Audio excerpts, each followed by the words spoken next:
Bueno, salam alaikum.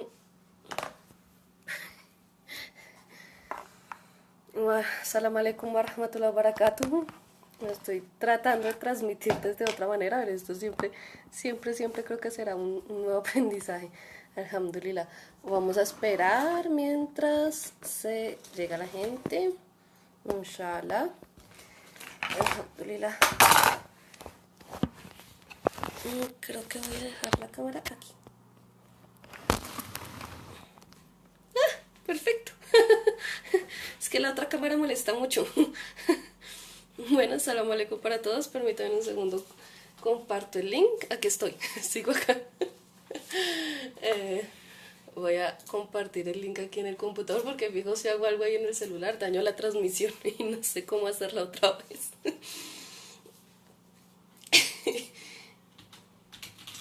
Bueno, les cuento que ya en Academia Mactaba llevamos 3 años. Este año cumplimos 3 años transmitiendo clases y aprendiendo de estos menesteres. Alhamdulillah. Entonces, voy a poner aquí el título.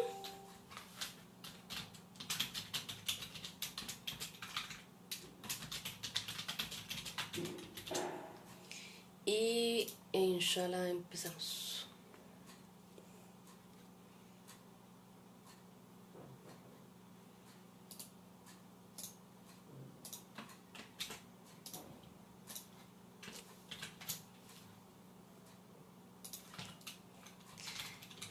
La hermana Marisol. La hermana Marisol me está preguntando. Maribel, perdón, si hoy hay clases, sí, ya le mandé el link. Alhamdulillah.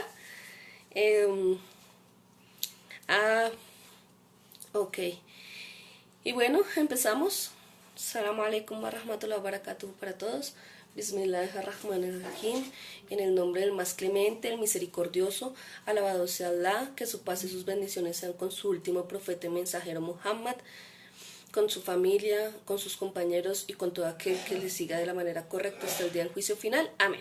Bueno, voy a subir un poquito de volumen a la voz porque creo que no se escucha correctamente. Bueno, quería empezar por pedirles disculpas. Ayer no pudimos transmitir, estamos experimentando ciertos inconvenientes en nuestra línea. Entonces, inshallah, esperamos que esto mejore en las próximas oportunidades. Una de las cosas que uno aprende de esto es que uno se cree muy libre y que está totalmente... perdón, les pongo aquí, tengo que ponerle esto no molestar durante algún tiempo. Para que no me suenen todas las notificaciones. Listo. Entonces les estaba comentando que uno cree muy libre y todo, pero depende de internet. Entonces hasta que el internet se cae, uno se da cuenta realmente lo amarrado que está. Ah, Mari, salam aleikum, qué bueno, ya te uniste. Bueno, vamos a empezar. Como les recuerdo que estamos en la clase de Tauhid, estamos ya en la última parte, estamos hablando del Islam y la cultura. En la clase pasada aprendimos un poco sobre cosas como muy generales de cómo definir cultura y qué significa. Esto era en aras como de poder entender un poco mejor cómo funciona el asunto de la cultura para analizarlo, porque uno de los problemas que hay en la umma islámica hoy en día es que todo el mundo da su opinión sobre todas las cosas sin entender a fondo de qué están hablando. Entonces tenemos personas en Facebook hablando de fiqh sin saber siquiera cuál es la definición de fiqh. Tenemos personas hablando, por ejemplo, del nacionalismo, que sí se puede, que no se puede, que tal es, sin saber ni siquiera qué es nacionalismo, o por lo menos qué dice el Islam sobre eso, y entonces eso ha llevado, digamos, a una quiebre de la umma. La idea de darles estas herramientas básicas sobre lo que significa la cultura es precisamente poder profundizar un poco sobre el conocimiento al respecto. Entonces, un pequeño recorderis, hicimos una definición de qué es cultura, hablamos de que la religión está completa y que sí hay diferentes formas de modernizar la religión, que es a través del fiqh, pero que la aqida nunca se moderniza y que el fiqh es lo que permite adaptar la religión a tiempos y espacios diferentes, ¿verdad? Y que la sunna y la sunna y la religión y la akida, perdón, son aplicables a todo tiempo y a todo lugar. Y hablamos de una máxima que a veces me enredo diciéndola, pero es una máxima que es que en todo lo que es la ibada, la adoración, todo está prohibido excepto lo permitido, mientras que en lo que es cultural, todo está permitido excepto lo prohibido. Y luego hablamos un poco sobre lo que es el iceberg cultural. Hablamos que el iceberg cultural tiene 5 cosas explícitas, que es lo que es la parte como de arriba del iceberg, ¿verdad? Que son el idioma, las costumbres, la forma de vestir, la comida y la creencia. Mientras tenemos una serie de cosas implícitas, que es todo lo que va abajo del iceberg cultural, que van muchísimas cosas, van las relaciones interpersonales, el tono de voz, la forma como te relacionas con tu pareja, el espacio interpersonal, etcétera, etcétera, etcétera. ¿Listo? Entonces, y hablamos que el Tauhid es lo que guía la cultura islámica. Entonces estábamos diciendo que el Tauhid es una especie como de cultura que es supracultural, es decir, está por encima de las otras culturas y lo que hace es estar por encima sin colonizarla, sin atacarla, sino más bien haciendo una amalgama e islamizando nuestros procesos culturales. ¿Listo? Quiero empezar por esta clase diciendo que cuando nosotros hablamos de la ley de Dios, siempre pensamos como en los actos de adoración, pero realmente solo una pequeña parte de la Sharia, de la ley divina, se tratan de asuntos rituales, como lo que significa la oración u otros actos de ibada. La mayoría de la ley divina tiene que ver con el orden social, sobre cómo se gobierna. ¿Se acuerdan el triángulo cultural del que hablábamos? Bueno, cómo se gobierna y la forma de gobierno es parte del triángulo cultural, cómo se comercia, las reglas del comercio, la ética, por ejemplo, todo lo que significa modales, los modales del tauhid, los modales de la súplica, los modales para tratar con los hermanos, los modales para tratar entre personas de diferentes géneros, los modales al negociar, los modales al despertarse, al acostarse, todos los modales cotidianos, los modales para estudiar, ¿sí? Los modales son una parte fundamental de la creencia, de la ley divina, y los modales tienen que ver con el iceberg cultural, con todas esas cosas que nosotros, que están implícitas y que nosotros no vemos. Entonces, la construcción de la umma es un imperativo en el Corán, ¿cierto? Bueno, perdón, cuando nosotros hablamos de cultura islámica, que es lo que vamos a empezar a ver hoy, la cultura islámica tiene que ver muy importantemente, perdón, cojo el Corán, que lo había dejado más para allá. La cultura islámica tiene que ver con el tauhid directamente. En la medida en que nosotros entendamos el tauhid y entendamos qué es lo que nos manda el Islam a construir como comunidad y como individuos en el aspecto cultural, es la medida en que vamos a construir una verdadera umma. La tercera parte de esta clase tiene que ver con la construcción de la umma. Vamos a hablar de sus características y vamos a hablar de cómo se desarrolla. Pero mientras llegamos allá, vamos a hablar hoy en día del Islam cultural. Entonces, miren que en el Corán, en el capítulo 3, en la ley 104, dice que siempre haya entre ustedes un grupo que invite al bien, ordenando lo bueno y prohibiendo lo malo. Esos serán los bienaventurados. Esta, perdón, es el imperativo o es la orden de Dios para construir cultura, para construir umma, perdón. Cuando nosotros construimos la umma, nosotros lo que estamos haciendo es culturizarnos y culturizar nuestro entorno de manera islámica, ¿sí? Entonces, mire que siempre dice que siempre haya entre ustedes un grupo. Lo primero que nos llama la atención en esta aya es que habla de entre ustedes. Es decir, que en el Islam mismo se reconoce que no todos van a construir umma, que esto es una responsabilidad de algunos entre esos todos, ¿sí? Haya un grupo, ¿sí ven? Entonces se está definiendo que hay un grupo que es el que lo va a hacer, que invite al bien, ordenando lo bueno y prohibiendo lo malo. Entonces, hay un grupo que ordena lo bueno y prohíbe lo malo. Ese es el grupo que va a empezar a construir umma. No significa que sea el único que lo haga, sino que va a empezar a hacerlo. Y estos serán los bienaventurados. Esos serán los bienaventurados.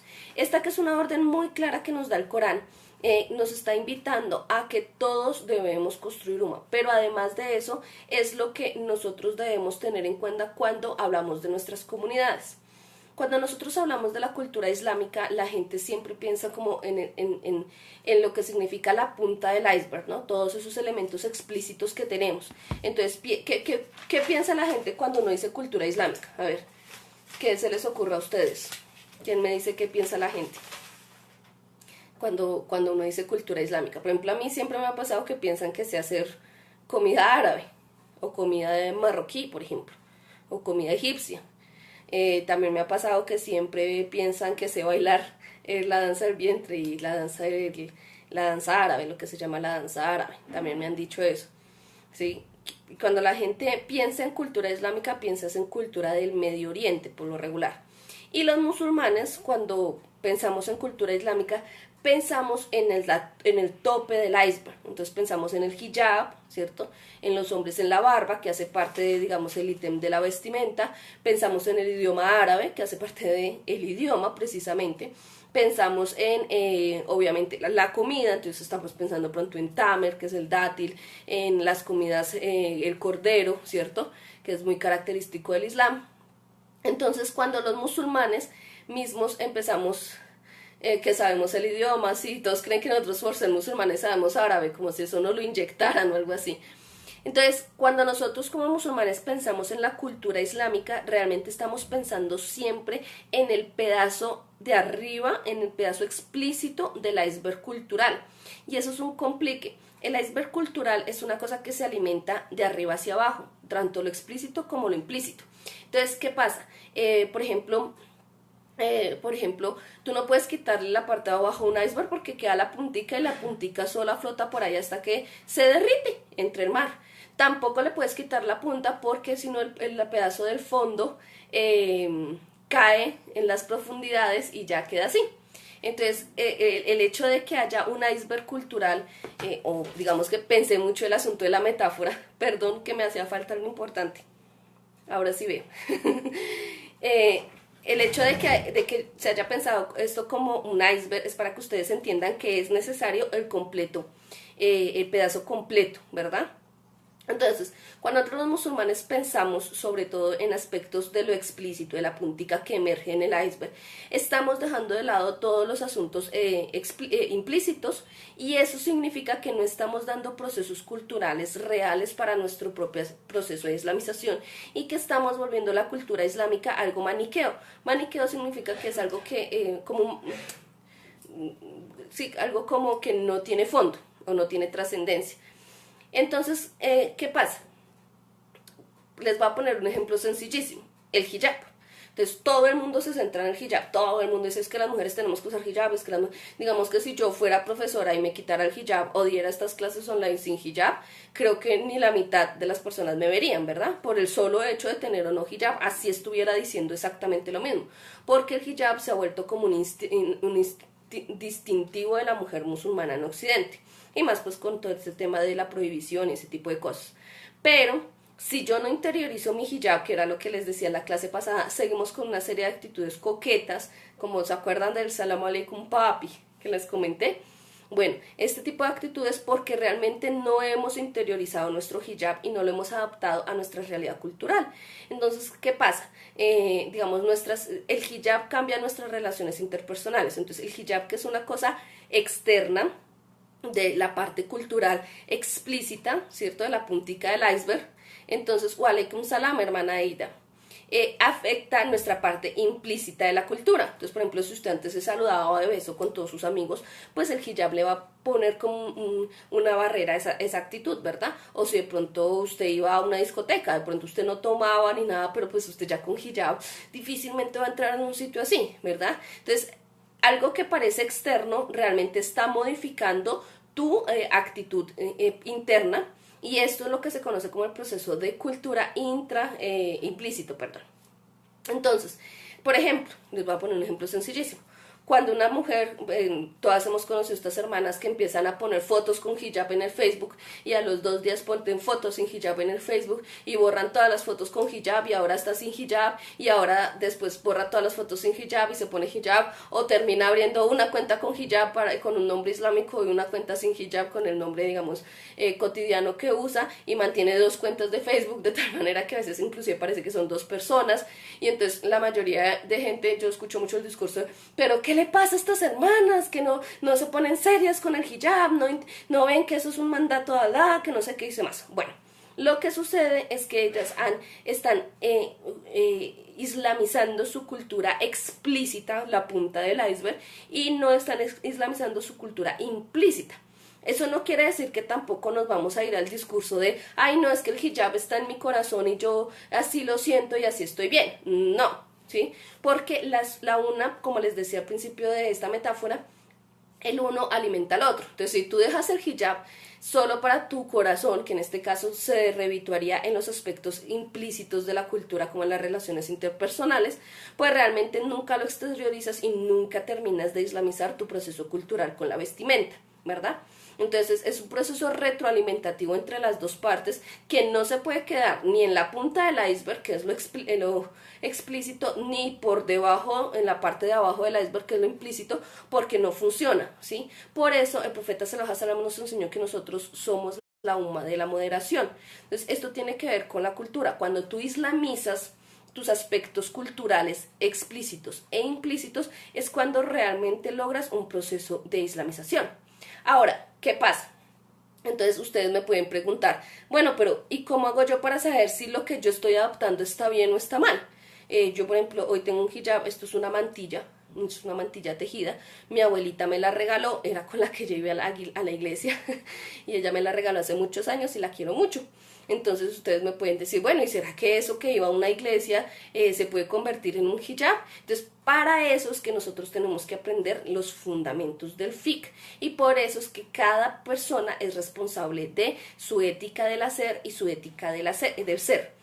Al ustedes tener la necesidad de encontrar las respuestas a ese tipo de preguntas, ustedes necesitan buscar el conocimiento, que eso significa la ética del ser, y poner en práctica ese conocimiento, que es la ética del hacer, ¿verdad? Entonces, si ustedes están interesados en un proceso real de islamizar su cultura, la cultura en la que viven, entonces ustedes van a tener un proceso real de acercamiento al conocimiento. No quiere decir que todos vamos a ser sheikhs y sheikhas, no quiere decir que todos entonces nos vamos a graduar en ciencias islámicas. Eso no es correcto, eso es una misconception. Lo que se necesita es que son bases para entender el Islam de una manera práctica. Que lo que estábamos diciendo la vez pasada que Ana María nombraba, hay personas que le preguntan todo al sheikh, todo. Sheikh, ¿me puedo comer un arroz? Sheikh, ¿me puedo comer un frijol? Sheikh, Entonces no, tú necesitas aprender cosas básicas para que esto genere el proceso de conocimiento que tu mente musulmana requiere para tomar decisiones. Entonces, de esa manera nosotros es que islamizamos la cultura. Entonces, por ejemplo, yo vengo de un pueblo donde compartir comida es totalmente normal. Si alguien está mal, si alguien necesita, uno como que cuando alguien está enfermo, no, es que le voy a hacer caldito a tal persona que está enferma. O, por ejemplo, nosotros vivimos ahora muy cerca a todos mis familiares, entonces pasa mucho que, ay, que a fulanita la operaron, no, voy a hacerle un caldito y voy de visita. Porque era como muy normal es muy normal para nosotros como familia llevar algo para compartir. Y uno llega a visitar cualquier casa y llega con un pan, ¿cierto? Llega como con un chocolate, con un queso, con algo. No llega uno a la visita con las manos desocupadas. Yo creía que eso era así en todo el mundo. Cuando llegué a Bogotá me di cuenta que no, aquí la gente llega a visita y no trae ni los buenas tardes porque entran con malos modales, que es algo que me parece muy chistoso. Entonces me di cuenta que ese aspecto era muy propio, digamos, de mi crianza en un pueblo. Ahora, cuando yo entré al Islam, yo me di cuenta que compartir comida es sunna. Y cuando aprendí eso, dije, mashallah, ese aspecto que es de mi crianza en mi pueblo, que es un aspecto muy cultural y es un aspecto del iceberg implícito de la cultura, es islámico. Entonces, por ejemplo, cuando alguien moría en mi pueblo, uno siempre hacía comida para llevarle a las personas, a la familia del fallecido. Eso se hacía como con el fin de que la persona no tuviera que preocuparse por cocinar y pues pudiera vivir su duelo. Y resulta que la sunna para cuando fallece alguien que tú conoces es exactamente la misma. Es llevarle comida a la familia del muerto con la misma intención, subhanallah. Y yo eso nunca lo había leído ni lo había visto antes de ser musulmana. Entonces, este aspecto de mi cultura es islámico. No tengo por qué cambiarlo. Pero al estudiar, yo digo, mashallah, algo que yo aprendí y que yo tenía, ¿cierto? Se vuelve mucho más poderoso porque aprendí que así está bien en el Islam. Entonces, miren ustedes esto tan chévere. Entonces, el asunto, pero claro, cuando yo llegué a la ciudad, a uno también se le prenden las mañas malas. Entonces yo inclusive dejé de tener este gesto de llegar a la visita con algo de comer. Cuando conocí este aspecto de la sunna en el Islam, dije, no, tengo que retornar eso. Entonces hoy en día yo me esfuerzo mucho en seguir ciertas enseñanzas que me dieron en mi pueblo, que además están acordes a la sunna, y que lo que hago es como potencializarlas, y que además que digamos se habían diluido un poco en mis redes familiares, porque claro, cuando uno llega a la ciudad hay ciertas dinámicas sociales que cambian. Entonces lo que hice fue ayudar a potenciarlas en mi familia. Entonces yo, oiga mamá, toca hacerle tal cosa, y mi mamá, ah, sí, ¿verdad? O ay no, digamos a mis hermanas, ¿cómo vamos a ir y no vamos a llevar nada? Hagamos una canasta de frutas para tal persona. Entonces eso hace esa culturización que yo tomé, que era mía, pero también la florecí a través del conocimiento de la sunna, hace que yo ayude a otros a llevarla a cabo, y eso genera bienestar social, y eso es parte de la belleza. Cuando usted culturiza islámicamente su iceberg cultural, ¿cierto? Eso va a rebotar inevitablemente en el aspecto social que hay a su alrededor. Y eso es lo que nosotros conocemos como construir umma. La umma no se construye de la nada ni con individuos sueltos. La umma se construye tejiendo entre todos. Entonces, ¿cuál es el asunto? El asunto es que nosotros, claro, tenemos una cantidad de discursos encontrados, ¿no? Entonces hay personas que le dicen a uno, no, es que uno no puede hacer tal cosa porque eso no es de la cultura islámica, y uno queda, ¿será que eso no es de la cultura islámica o no es de la cultura árabe que a veces se confunde? Entonces uno también reacciona con cierta revolución interna, y entonces dice, no, pues yo sigo haciendo lo que es mío y me sigo poniendo la camiseta de la selección, y yo tengo una hermana que tiene el hijab así amarillo, azul y rojo para cuando juega la selección y todo el asunto, porque es que eso es mi nación y eso es no sé qué. Entonces ahí vamos a un aspecto que es muy, muy, muy interesante, y es el asunto del nacionalismo. El nacionalismo es ese sentimiento arraigado que tenemos de pertenecer a nuestra nación.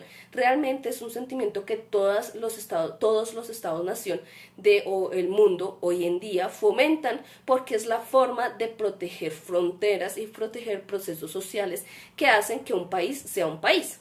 Esto no se fomentaba tanto antes, ¿sí? Entonces, por ponerles un ejemplo, en Europa del Este los países estaban hechos de una manera bastante artificial, lo que ocasionaba que cuando, digamos, habían revueltas o habían puntos de quiebre sociales, pues cada cual quería armar su propio país porque no estaban relacionados con el otro, ¿cierto?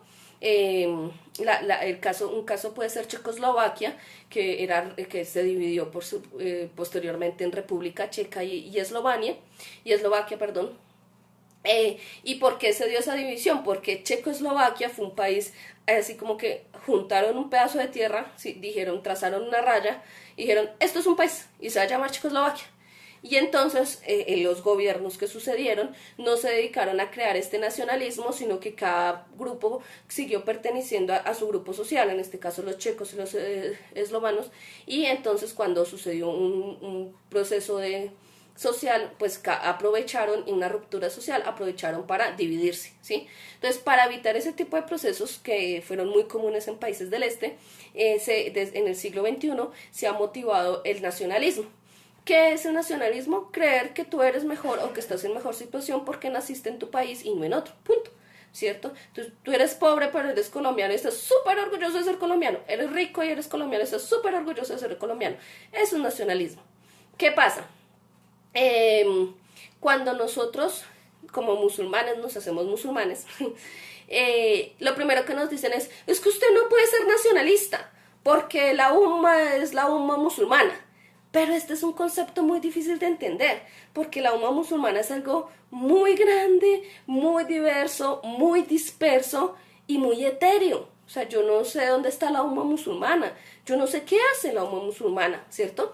Entonces, hay ciertos momentos en que la umma se une, que son dos específicamente, el Hajj y Ramadán, que es donde sentimos a la umma musulmana, pero en el resto del tiempo no. Entonces, ¿qué pasa? Uno tiene arraigado como el amor a su patria, uno tiene ahí como yo quiero ser mexicana y por ejemplo muchas hermanas me lo dicen, es que yo no quiero dejar de ser mexicana, es que yo no quiero dejar de ser...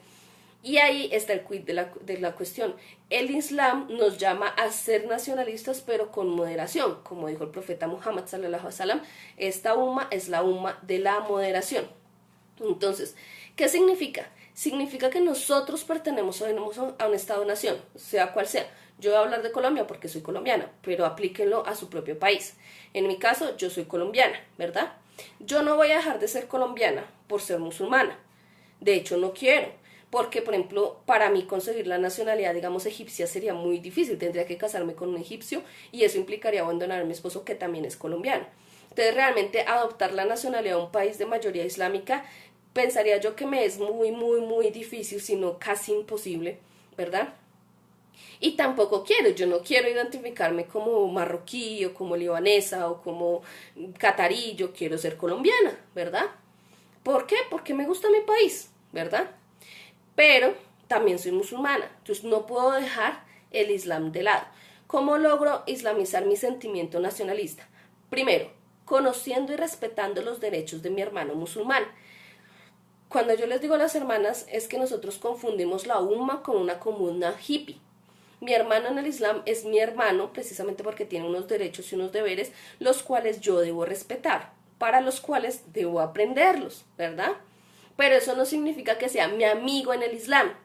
Yo he conocido a muchos hermanos que no son amigos, pero son hermanos, ¿verdad? Entonces, dentro de la hermandad de la umma, yo me hago mis amigas musulmanas, ¿verdad? Yo me hago una comunidad linda con la que trabajo, con la que proyecto, con la que hago cosas, pero eso no implica que yo sea amigo de todos los musulmanes del mundo. Lo que implica es que cuando un hermano llega y me dice Salamu Aleikum, él tiene derecho de que yo el derecho a que yo le responda ese salam y que yo diga wa alaikum salam. Y es una obligación mía responder. Que me cae mal, que no me gusta, que no lo quiero, no importa, yo tengo que responderle el salam. Ese es uno de los derechos del musulmán. Nosotros los tienen que averiguar. Entonces, yo puedo pertenecer a mi nación, ¿cierto? En este caso Colombia, pero tengo que respetar los derechos y cumplir con los deberes que tiene todo hermano musulmán dentro de la umma. Entre esos, la ética del ser y la ética del hacer, que conllevan a afectar el espacio-tiempo en el que me muevo, ¿verdad? Y por otro lado, nuestra visión de la sociedad no debe ser utilitarista. ¿Qué es utilitarista? Cuando nosotros utilizamos la sociedad para estar. Entonces, si ustedes se acuerdan de las primeras clases que había en este curso, hablamos de la ética del deber hacer. Y que es algo que todo musulmán, ¿cierto? Hombre o mujer, debe complementar su vida. Que no es correcto uno pasarse por la vida pensando que simplemente estoy aquí y ya, sino que debo tratar, y que eso hace parte del camino del falah, de la ética, de la felicidad ética, y es hacer para poder afectar el espacio-tiempo en el que yo vivo. Si yo estoy en una sociedad, ¿sí? Si yo, además yo pertenezco a esa sociedad, yo no puedo decir, ay no, es que yo soy musulmana, a mí lo que pasa en Colombia no me importa, porque estoy violando o estoy negando mi ética del hacer. Entonces, yo debo ser colombiana, debo afectar la sociedad en la que vivo de manera positiva y atendiendo a los principios del Islam, ¿verdad? Pero, y eso es algo muy chévere, como parte de mi camino de islamización, no porque sí, porque acuérdense que lo primero que vimos en esta clase fue la intención. Entonces, cuando mi intención es agradar a Allah subhanahu wa ta'ala, si yo hago una fundación para ayudar a niños y niñas, por ejemplo, colombianos, entonces mi primera intención no debe ser hacer plata con esa fundación, sino agradar a Allah subhanahu wa ta'ala. En esta medida está bien cuando ustedes intervienen de manera positiva en su sociedad, porque nosotros como musulmanes no podemos ser utilitaristas, como decir, yo me siento en esta sociedad, aquí como, aquí me dan trabajo, aquí de pronto logro tener una casa por parte del Estado, pero ya, a mí no me importa porque es que yo no soy colombiana, yo soy musulmana. No, no debemos utilizar la sociedad para nuestro beneficio sin darle nada a cambio, porque eso hace parte de la ética del deber hacer. Si nosotros no hacemos con nuestra sociedad, entonces pues no logramos el falah, ¿verdad? Entonces, miremos algo que es comentarios que yo he escuchado muy comunes, cosas como, no, es que uno no tiene que hacer acá, sino que si uno quiere hacer algo tiene que irse allá a hacer algo. Primero, no tengo ni idea de dónde es el acá y dónde es el allá. Para mí esas son cosas relativas de ubicación espacio-temporal que no las entiendo. Entonces, cuando dicen allá, por lo regular se refieren como a países de mayoría islámica, ¿verdad? Pero se refieren como que a uno viaje a Palestina a hacer algo allá. No todos los musulmanes podemos agarrar un avión, subirnos, dejar a nuestros hijos, a nuestras familias, a nuestros parientes enfermos, a nuestros abuelos que nos quieren, por irnos a Palestina, por ejemplo, o a Siria, o a algún país de los que están en conflicto en este momento en Medio Oriente. Pero además, ¿a hacer qué? ¿Sí? Si primero no sabes inglés, por ejemplo, lo único que sabes es español y no tienes muchas herramientas para relacionarte con personas, puede ser bastante difícil la convivencia en un espacio de estos.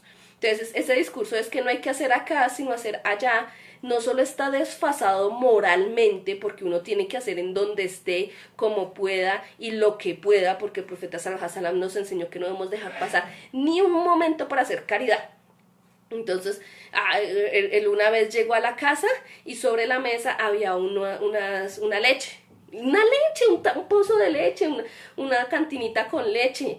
Y él le preguntó a Aisha, ¿qué es eso? Y ella dijo, no, lo dejaron en caridad. Y él la agarró y salió corriendo a regalarla. Porque es que la caridad se tiene que entregar ya. Entonces yo no puedo demorar mi caridad 3 años mientras ahorro a coger un avión, a irme para allá, donde sea que sea allá, a hacer caridad. No, yo la caridad la hago hoy, ahora y ya.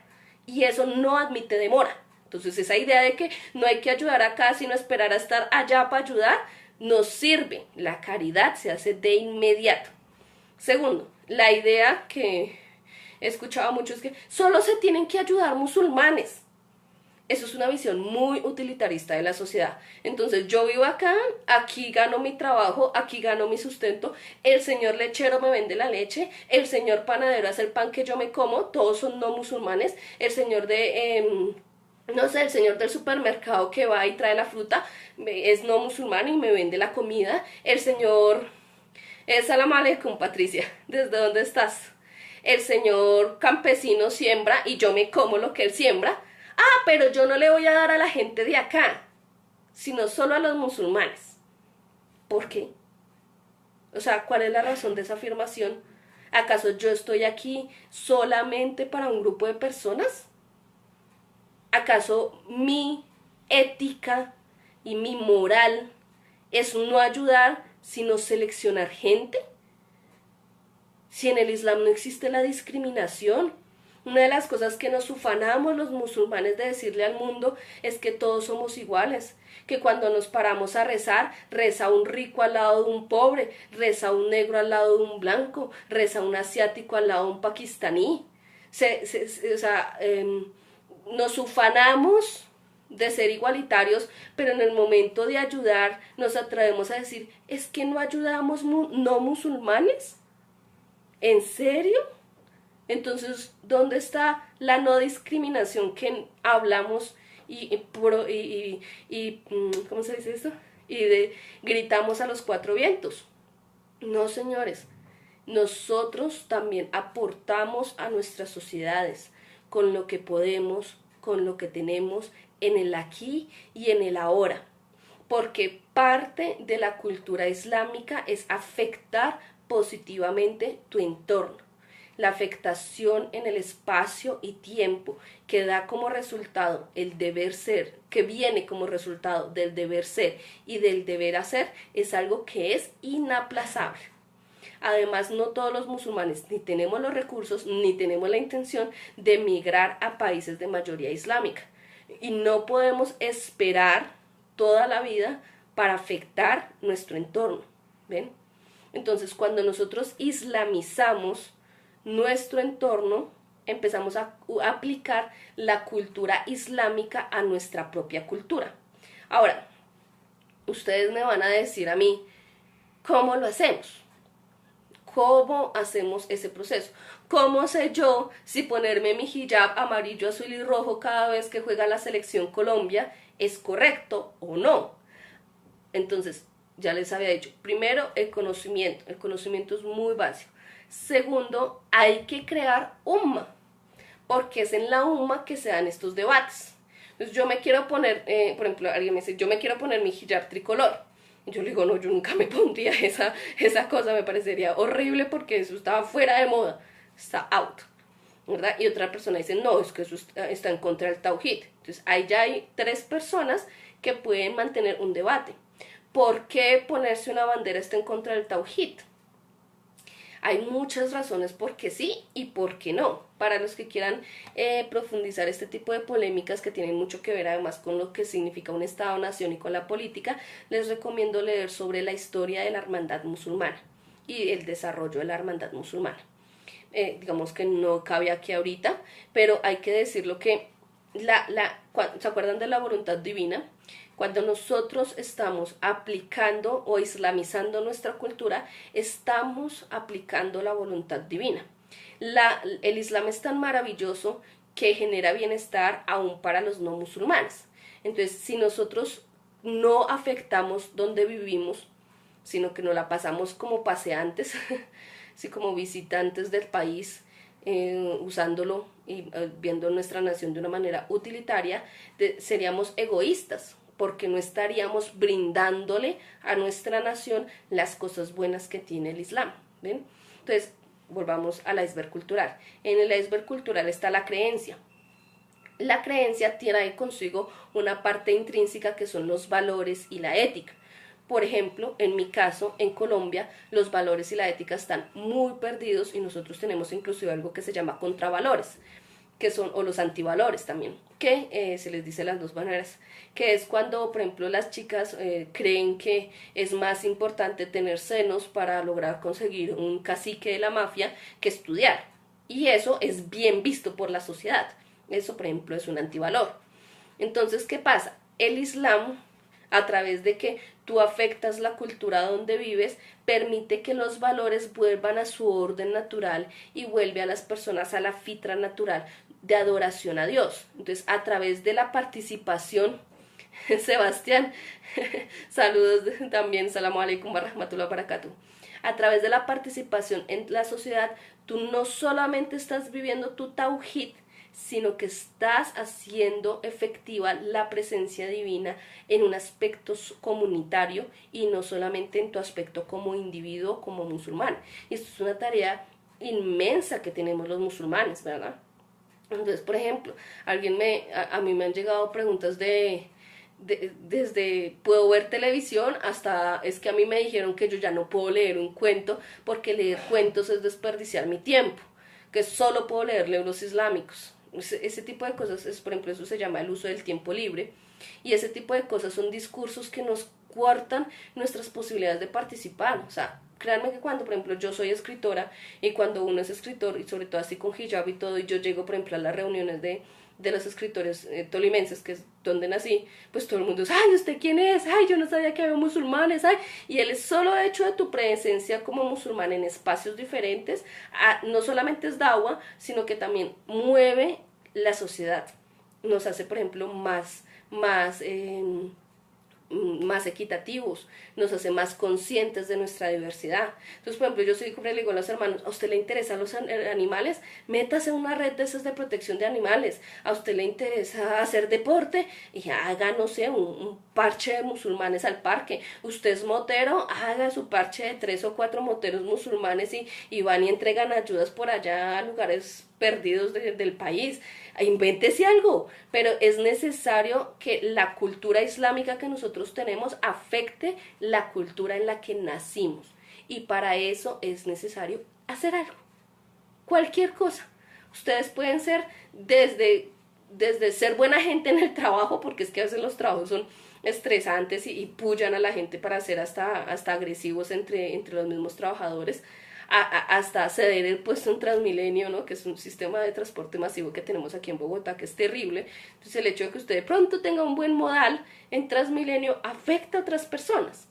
Entonces, cuando nosotros hablamos de el Tauhid, no es solamente nuestra creencia, es nuestra fórmula, porque del Tauhid se desprende la presencia divina.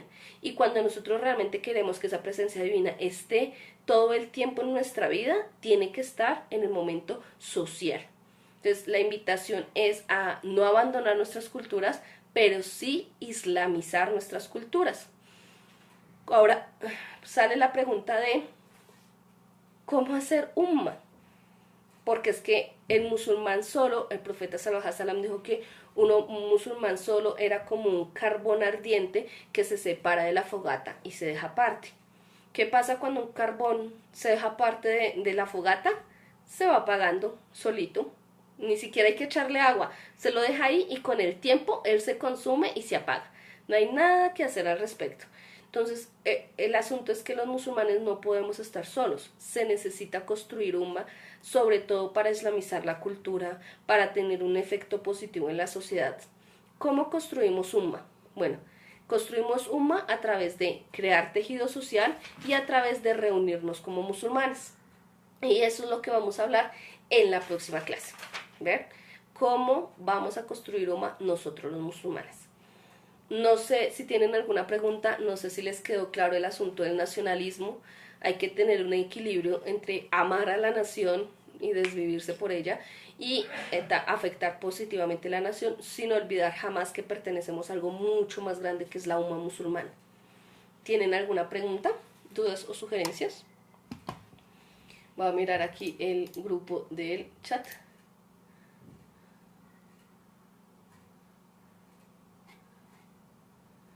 Que estamos aquí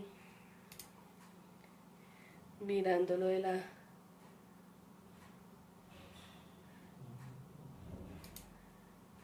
clase.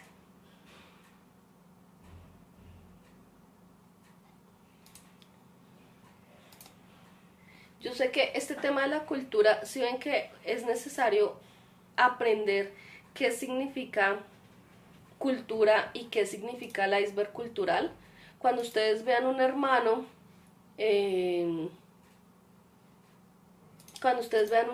una hermana que está así como muy enloquecidos en sus procesos de islamización, que saltan de ser muy musulmanes a... Con gusto, hermanita. Si alguien tiene una pregunta me la escribe mientras doy dando la conclusión. Que está diciéndoles que si ustedes ven un hermano o una hermana que saltan, ¿no?, de ser como el musulmán perfecto a luego verlo con una cerveza en la mano y luego otra vez en bata y jilbab y haciendo dicker todo el tiempo y luego otra vez usted lo ve por allá en una foto en una discoteca. Entonces ustedes es como que en lugar de empezar a ayudar al shaitán contra él, porque esos discursos de ay, es que no se pone seria, ay, es que las hermanas creen que esto es un juego, ay, es que esos discursos déjenlos de un lado. En lugar de eso, entiendan que ella está pasando por un proceso de islamizar su cultura explícita, la puntica del iceberg cultural, y ayúdenle a generar el proceso de islamizar su cultura interna, su cultura intrínseca. ¿Cómo se hace esto? Hablando con él, explicándole, mira, tómate las cosas con calma, porque no empiezas con el salat, cuando establezcas las 5 salat, hay un proceso progresivo en el Islam hermoso, cuando establezcas las 5 oraciones, el ayuno de Ramadán. Para establecer el ayuno de Ramadán hay que estudiar, hay que cuidar el cuerpo, si no tu cuerpo no está bien no puedes ayunar. Para ayunar Ramadán hay que conocer qué es el Zakat al-Fitr, hay que saber qué es el Iktikaf, hay que leer Corán, por tanto hay que tener Corán, en lo posible aprender árabe, aprender tajwid. Entonces eso del Ramadán no es tan simple. Ayúdenle en ese proceso y ya pueden entender por qué es que saltan así, porque su iceberg cultural tiene una ruptura, se les está rompiendo su vivencia cultural. Entonces ayúdenlas a que esa cultura no se les rompa, sino que se transforme islámicamente, y ayúdenles a ver que hay cosas positivas como lo que yo aprendí de la comida en su cultura, rescátensela y siéntanse orgullosos de eso porque es bueno. porque además es bonito saber uno que el Islam es tan natural que uno aprendió cosas islámicas antes de ser musulmán. Patricia, hermana, ella dice, hermana Patricia Ushiña, me gustó tu apellido, hermana. Dice, hermana, soy de Ecuador y muy orgullosa de ser ecuatoriana musulmana. Alhamdulillah, yo soy de Colombia, muy orgullosa de ser musulmana colombiana y trato de mostrarlo en todo lado. Entonces, para mí es un honor haber sido escogida por Allah subhanahu wa ta'ala entre 40 y punta de millones de musulmanes que somos, de colombianos que somos, para ser musulmana. Y el hermano Ibrahim Buraik me pregunta el horario de las clases en live. Mañana, inshallah, nos encontramos a las 5 de la tarde Colombia. No podría decirte, no sé, depende del país en que estés, pero son a las 5 de la tarde, inshallah, tenemos 2 sesiones más y concluimos con este curso. Recuerden que las sesiones anteriores están en YouTube, lo pueden encontrar como Maktaba Colombia en el YouTube, les voy a dejar el link ahí en la página para que puedan ver las sesiones anteriores y adelantarse de las clases. Bueno, hermanos y hermanas, siempre es un placer compartir con ustedes. Miren, esto que yo les estoy explicando son cosas muy por encimita de temas muy profundos que existen. Entonces yo siempre le digo a mis estudiantes que ustedes hacen el kinder conmigo, tienen que encontrar cómo proseguir su camino de conocimiento. Estos son apenas untaditas y probaditas de cosas que hay que reflexionar, hay que pensar, hay que investigar. Entonces cuando se animen a conocer más sobre el asunto, bueno, pues siempre pueden escribir y compartirnos sus escritos. Assalamu alaikum wa rahmatullahi wa barakatuh para todos.